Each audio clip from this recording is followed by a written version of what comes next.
Hi everyone, in front of me I've got HMD Skyline, and let me share with you how to set the camera timer on this device.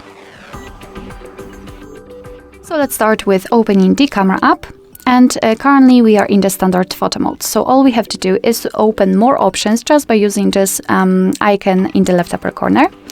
And as you can see, after unrolling, the second bar is connected with the timer. We've got 3 different options, so off, 3 and 10 seconds delay.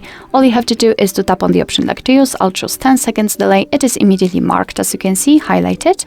So we can go back to the camera and tap on the shutter button. And from now on, your device will count down from 10 or 3, depending on which option you've chosen. And after the time, it will simply take a photo. Alright, of course you can turn it off, just enter those options again and tap on this crossed out icon, and from now on your device will take photos right after touching the shutter button.